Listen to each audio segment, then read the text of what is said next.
Hey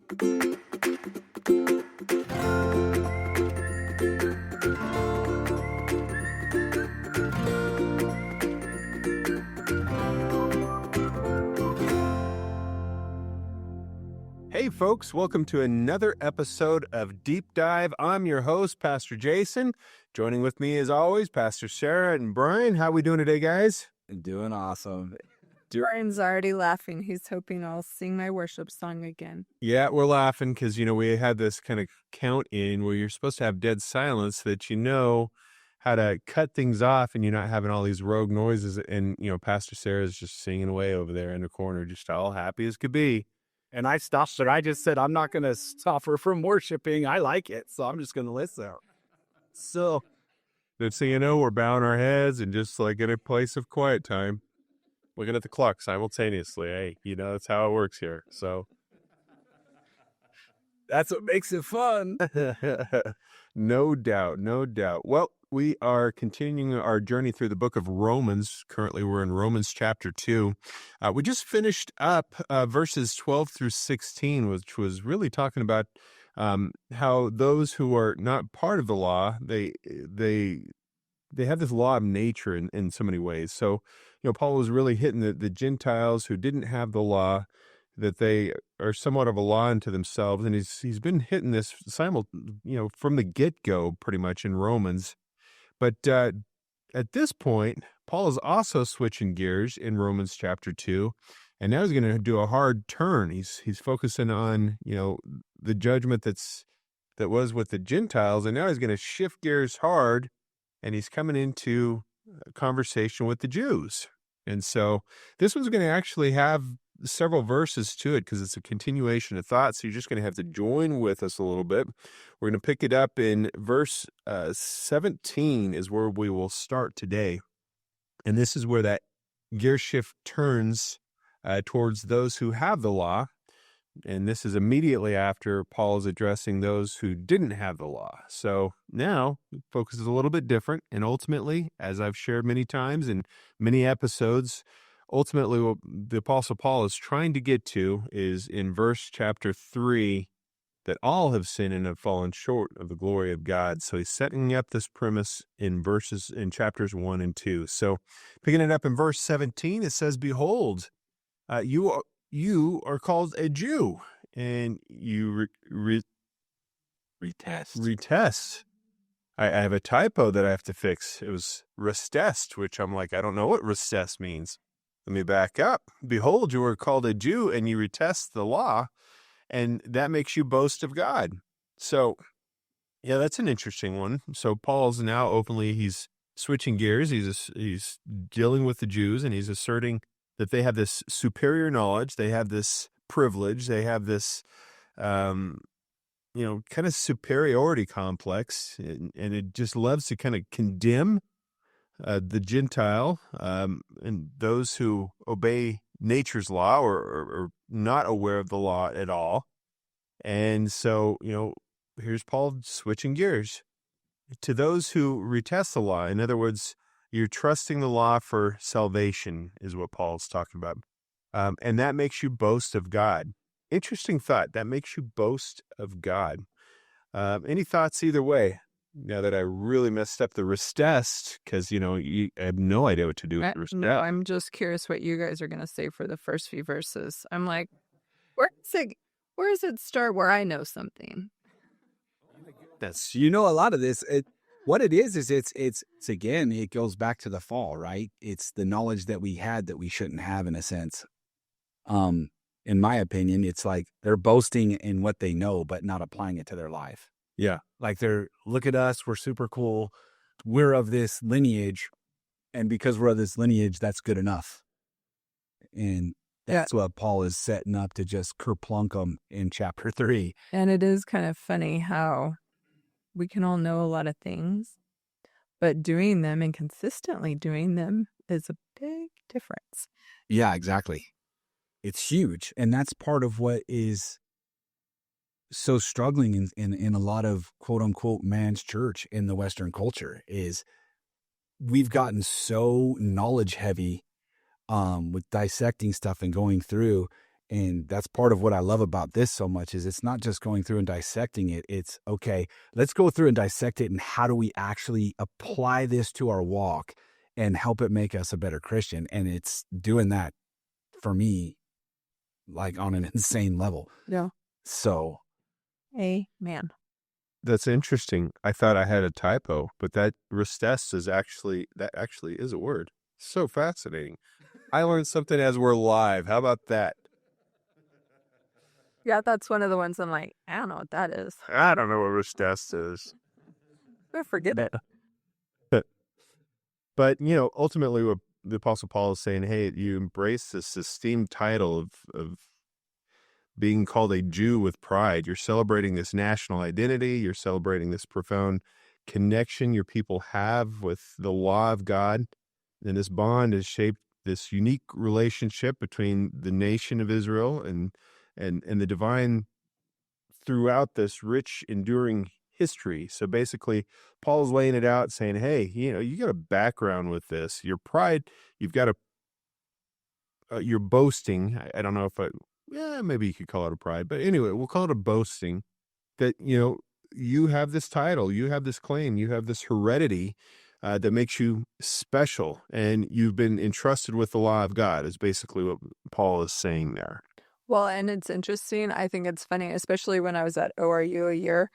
I felt like I noticed it even more. It happens all the time, but like people and their titles, like prophetess so-and-so is coming, and I don't know. Sometimes all that stuff was weird to me. I'm like, cool, show me.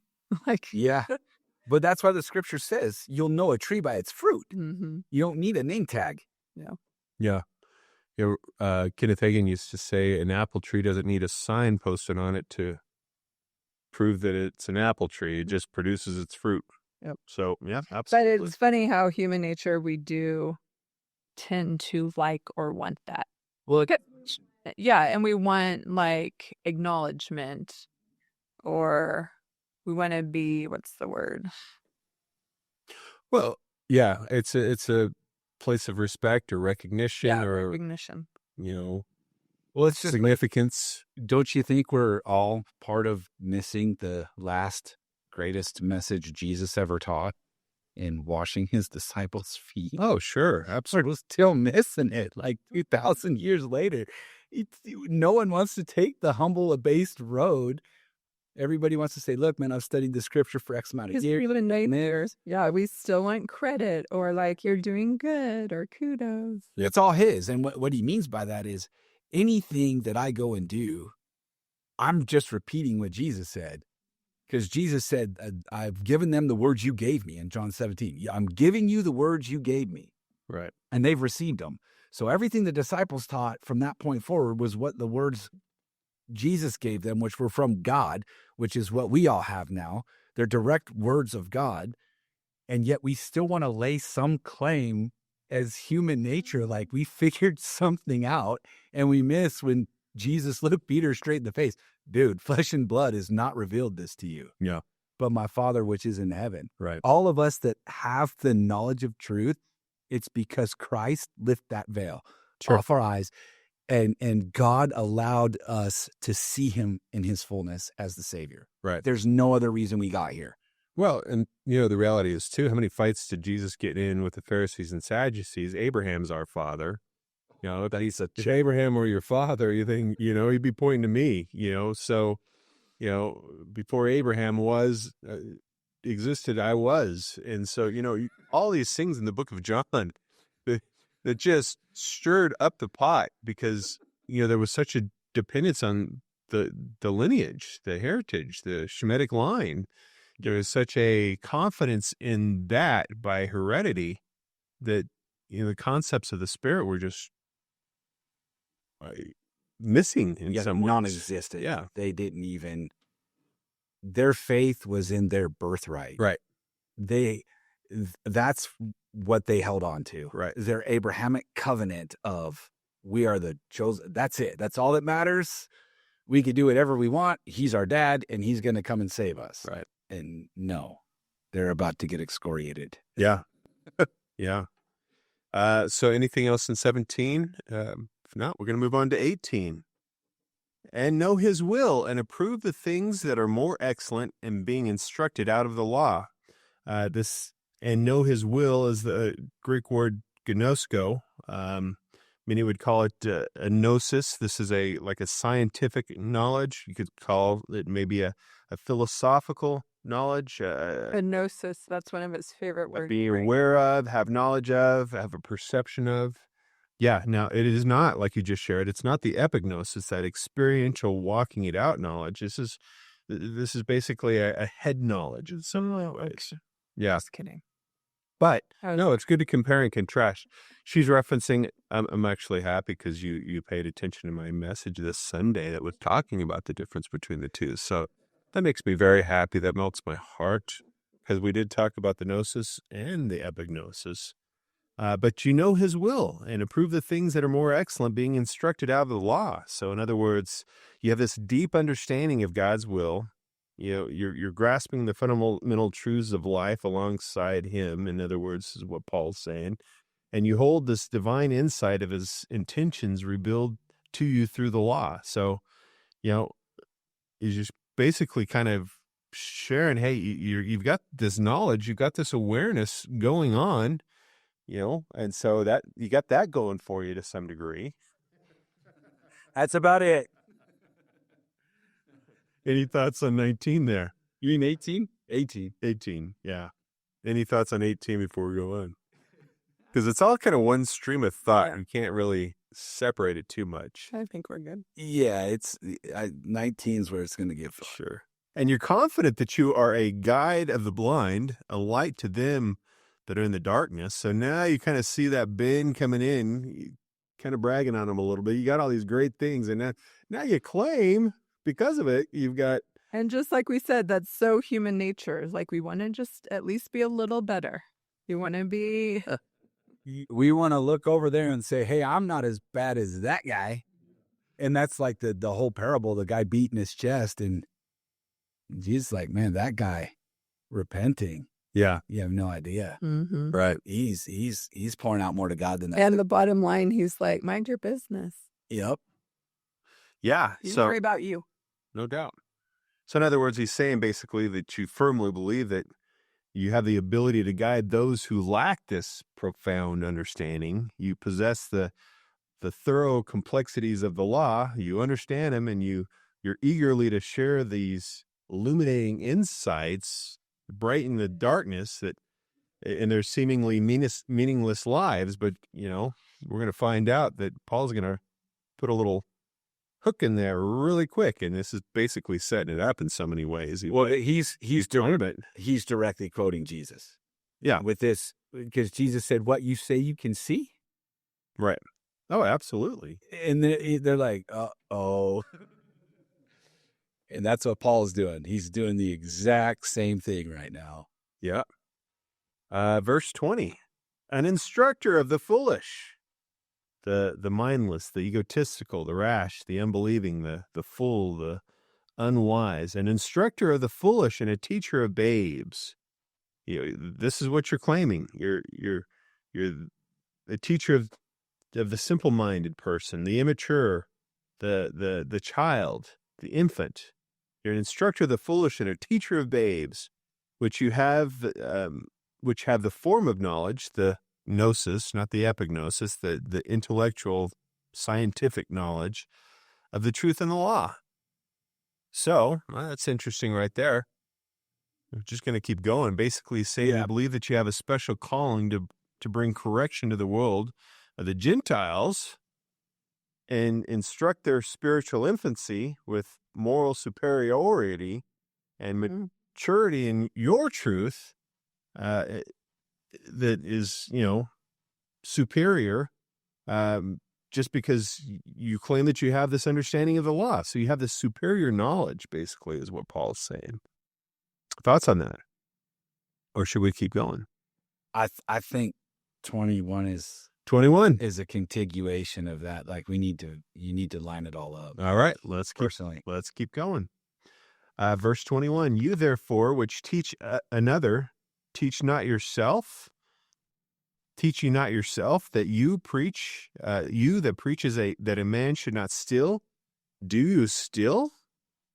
There's the hook. So, yeah, there's that hook. He's like, hey, you got all this intellect and insight and wisdom and knowledge, and you think that you're teaching people and coming out of darkness and you're illuminated, and then you're not even doing it yourself, basically, is what Paul's saying. Yep.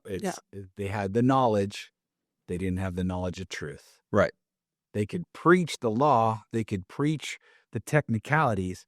They could not teach or preach how to make it applicable to their life. Yeah. That's the part that scares me about going through this, because it's like, how much do I study? How much have I gone through? Oh, man. Yeah, but like just don't just be a hearer, but a doer of the word. Please. And we have to all come back to that constantly. Like, Yeah. living that, because you can do great for a week or two or a month, but like everything, it's that consistency and coming back and Well, and a doer. I think about it for 1 second. Paul said, follow me as I follow Christ. Yeah. We kind of just think that it's just, oh, well, Paul's a good leader. But no, what he's really saying there is follow my example. I'm walking this out to see how it's done. It's not just an intellectual. I have no idea where we're going. Is basically what he's saying. Follow me as I'm following him, because where are we going? Yeah, but also I think there's a place of leading by example. Like, follow me because I'm walking this out. Oh, yeah, I gotcha. And so, our lives are not just, I'd love to say that you could just get up there and preach a good sermon and just, live like the world the rest of the week. Some probably do. I hope not. But, it's the ones that put it into action, that set the example, that set the tone, that set the culture. They're doing it themselves, passionately walking it out. Those are the ones that you want to lean on, not just the good speakers, in other words. And I think there's a component of that, because basically Paul is saying, hey, you're guiding others with this accuracy and this dedication. How can you, how is it that you're overlooking the importance of guiding yourself in this process, basically? I like that interpretation better. And how disciplined we all have to be. Like, it does take discipline to do those things. Yeah, that's what you were saying earlier. It's not just being hearers of the word, being doers. It's like, you can't just have a head knowledge, and you can't even just have a heart knowledge. Sure. You have to be able to take that knowledge and make it applicable. You have to be able to tangibly apply it to your life in order to lead the blind. What was the verse 19? Was it? Where he's talking about blinding or leading the people? Yeah, 18. 18. Oh, no, you're right. Yeah, it's 19. Confident and guide the blind, a light of them which are in darkness. Well, I mean, how are we going to do that unless we know where we're going and we got the light? Yep. Well, and I mean, even just thinking the discipline to then discipline and help teach and train our kids, like, that's the next level discipline. Because even as ministers, I think we have to, sometimes even be more intentional with our kids, because we are studying and preparing for teaching and ministering, but we have to be as intentional with our kids and our families. Like, yeah. Well, the hard tension with the kids is because they're your children, there's a higher expectation that they're going to be perfect. Well, they're growing up themselves. Somehow it gets imposed that, they're the example setters. Christ never said that. They're children. They're learning and growing themselves. But, it's one of the challenges of ministry is somehow they get blended instead into of the it. preacher kid expectation, and whew, Yeah. that's where Mama Bear will come out like, no. Like, my kid should not be expected to be any different than any other kid. Exactly. They're kids. And they're human. He's a 10-year-old boy. He will do 10-year-old boy things. So if you're expecting Kenneth Hagin.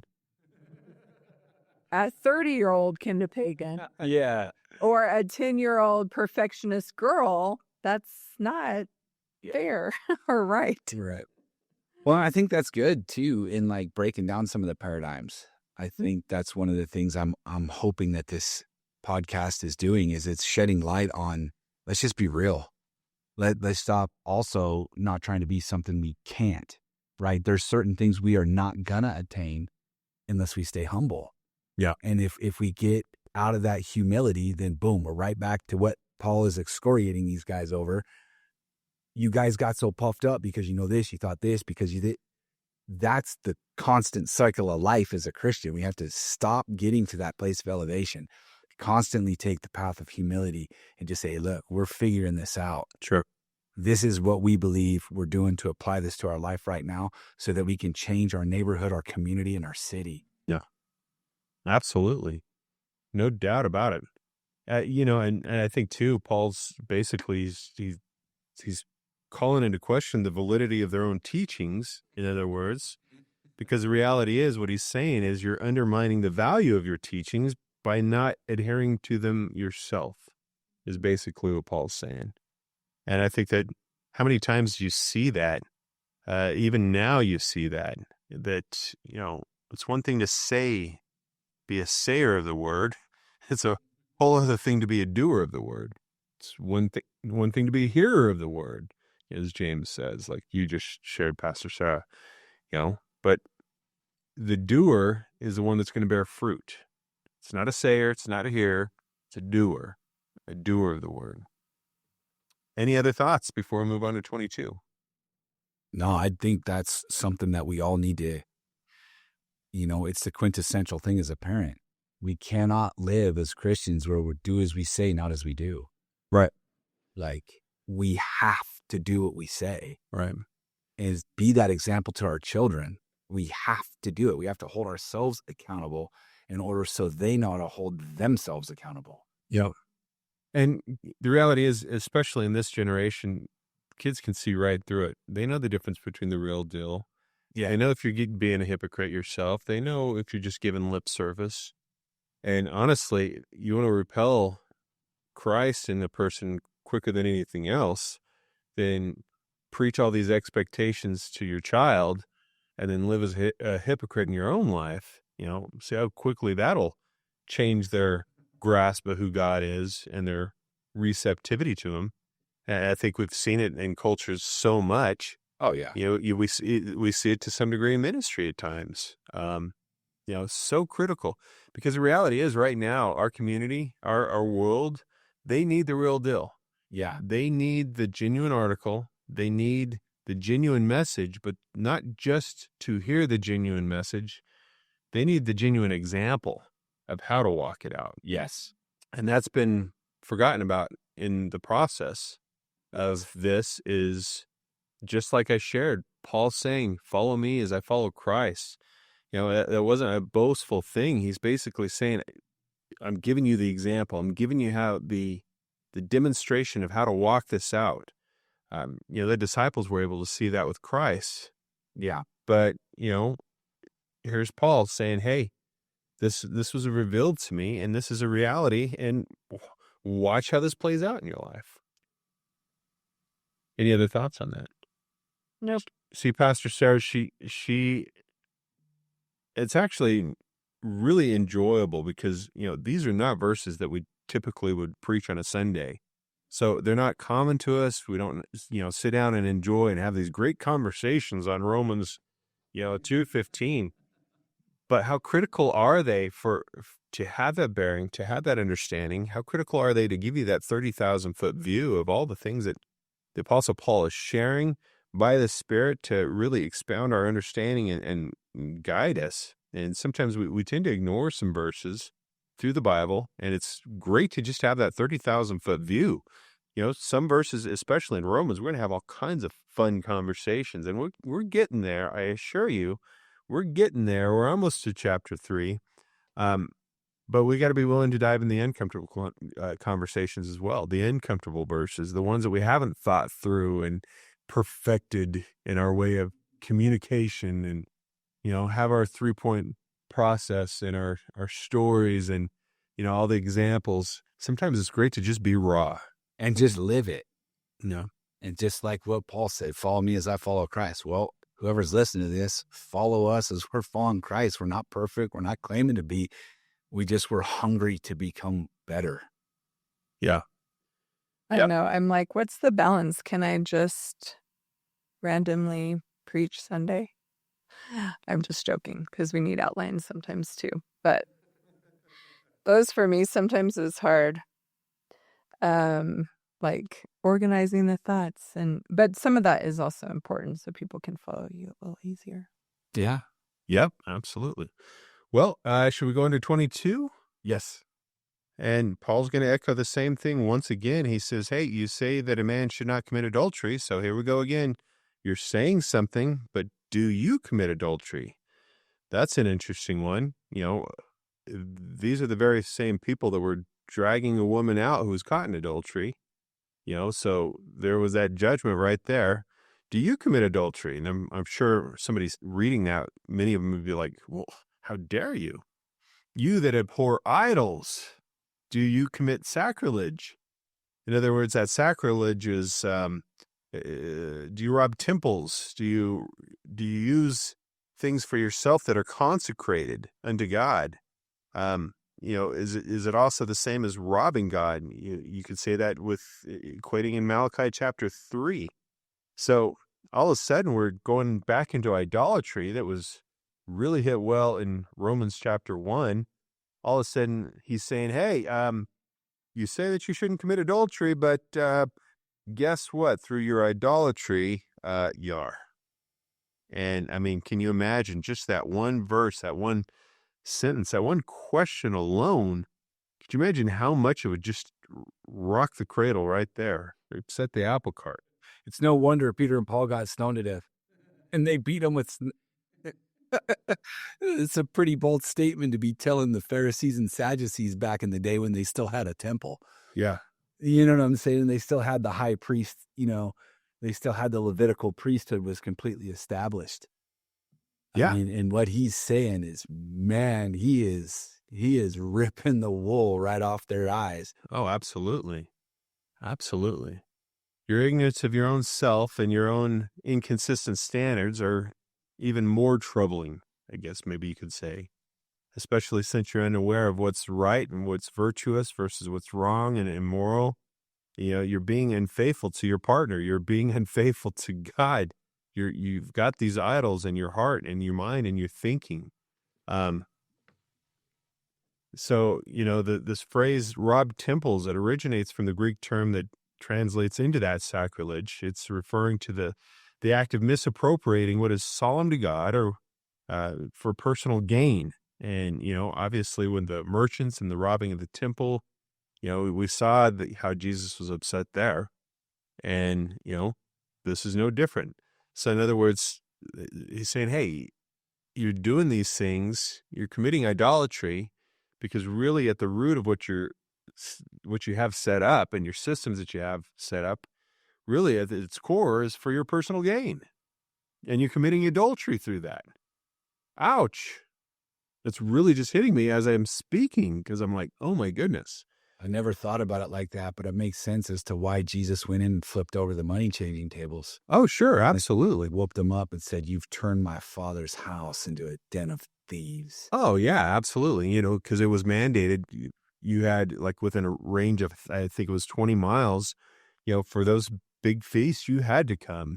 You had to come to be part of those feasts if you were in a certain proximity. But you had people who in the depth of their heart were trying to honor God, trying to follow the law. They bring in their sacrifices and, they had their little guys up there going, oh, well, we need to make sure it's without spot and blemish. So, that one, I'm sorry. I know you brought that. I know he traveled with you, but you can't sacrifice that one. But because there's a blemish right there. See right there? Yeah. But we already have our pre-approved sacrifices void of blemish that you can purchase for, 5 times as much. Yeah. The exchanging of money. Well, there's 8 or 9 different currencies, but you had to do it with a certain temple tax. Yeah. And so they would exchange it happily, but at outlandish prices. And so, yeah, it's just horrible. Yeah, absolutely. So, we've seen this take place, especially in this time, especially before 70 AD with the temple at front and center. No doubt Christ was upset at that. You're claiming for yourself what rightfully belongs to the divine is basically what Paul's saying. Ouch. Yeah, that's pretty crazy. Guys, I'm a little distracted. We got to hurry because Bailey got out early today.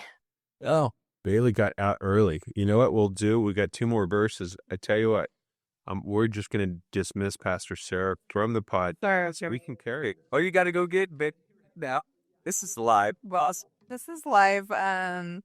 It's not soccer season anymore, and she gets out at 2:45 on Tuesdays. Oops, my bad. Uh-oh. Hey, All right, so peace and safety over you on your travels to get your daughter. There we go. You have anything else in 22? No, I'm good. Okay, let's hit. Why don't we hit 22 and 23 and 24, and I think be a pretty good landing spot. Okay. You that make your boast of the law through breaking the law dishonor your God. So, I think it's carrying that same thought. You're making boasts. Hey, I've got the law. I've got, it's special to me. It's been entrusted to me. It's privilege. I have the illumination right here of all the divine insight. Yet through breaking the law, you're dishonoring God. Exactly. That adultery, that, all the different things that Paul's already hit. It's so fascinating, how he would say that. Any thoughts on that? I mean, again, we get so wrapped up in how merciful God is in his grace that we don't realize that sometimes we use that as an excuse to justify dishonoring God. Yeah. Right? I think that's what he's saying is like, listen, again, back to the humility thing. We have got to stay humble and listen to our Father. And if he says, hey, stop, we just got to stop. Yeah. And, I think that's been something that's been on my heart for so long, is that we really need to just learn to listen to our Father. He wants a cohesive, interactive, immersive relationship with us. Right. He doesn't want this dictatorial, Deuteronomy style law. That's cool. It's there. His word does not return to him void. It doesn't perish either. Right. So that's not going away. He's saying, but let's work on fulfilling that together. Yeah. You come to me through Jesus Christ's atonement, through his blood. You come to me now, and you and I are going to walk this thing out. I'm going to show you how to honor the covenant. I'm going to make you righteous so you can honor my covenant. I'm going to do it, but you got to let him do it. Right. And I think that's what Paul is trying to say. Stop trusting because your name is so-and-so and you're of this tribe from this lineage. Yeah. That's not good enough. Right. You need to have a immersive relationship with God through Christ. Right. That's how I interpret it. So yeah, no, absolutely. And here again, Paul keeps hitting it over and over and over again. You hold to the conviction that the law is just divinely inspired. It's worthy of respect. However, your actions, which involve violating the law. They're suggesting your core beliefs are something else. So you have the law, you speak the law, you hold it with esteem, but then your actions say something else, indicating that it might not be of divine origin in your life because it's not impacting your life in so many ways. And he's casting light on this. And ultimately what he's really getting at is, we by nature, by this fallen nature, we couldn't fulfill the law in ourselves anyway. exactly. That's the thing it's exactly what you're talking about is, there was only one that could fulfill the law because he came empowered by the Spirit. And with that empowering of the Spirit, that Spirit came alive. We were originally designed triune, spirit, soul, and body, that the Spirit component was not there. Yeah. We're trying to do these things out of the soul, trying to do these things out of our own effort, and it's just not possible. And so, basically what Paul's saying, hey, you're doing this in your own effort, and then you just sit there and cast a judgment. You say, oh, I've got the law. It's so wonderful, but you're incapable of completing it.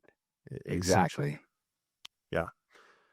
So let's hit one more verse before we wrap up. That'll be verse 24, because it's still that continuation of thought.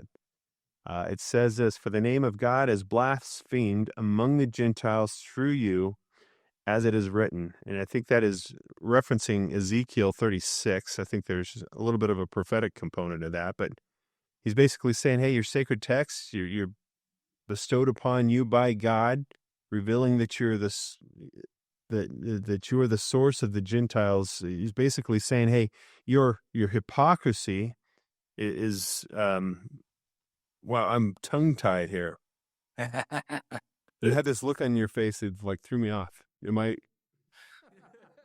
No, I was getting into, I was like, yeah, because we miss it, right? It's what did you say? How many, I don't know if you remember the exact number, how many prophecies Jesus fulfilled? Yeah.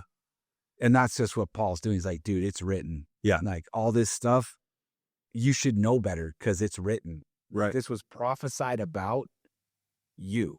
Right. Yeah. Scary thought.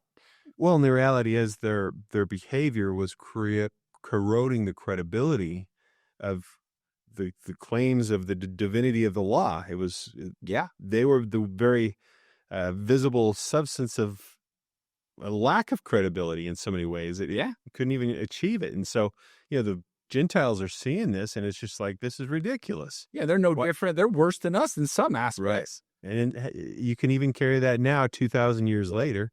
Very same things. So fascinating. No, that's what you were saying earlier about, unbelievers. If I'll date myself, if you remember the DC Talk album, and in between one of the songs, with the album, I forget the name of it now, with In the Light, and they mix Billy Graham in from one of his messages, and I think he was in Africa or something, but he said, the number one cause of atheism in the world today is Christians who acknowledge Christ with their lips but deny him by their lifestyle. Mm-hmm. Think that through. Right.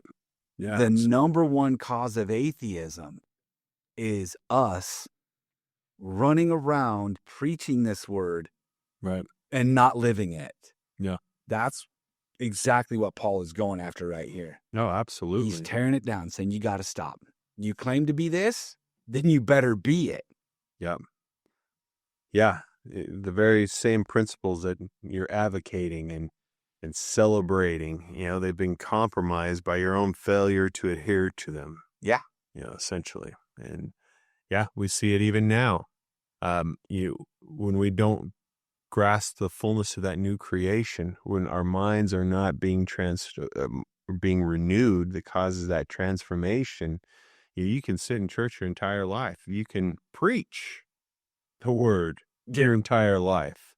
But if you're not transformed by the renewing of your mind, all it is head knowledge. Yeah, it's sounding brass. You're not walking it out. Yep. And so it's just knowledge. And we just sit around accumulating knowledge, staying comfortable, and then not really putting ourselves in a place of being transformed.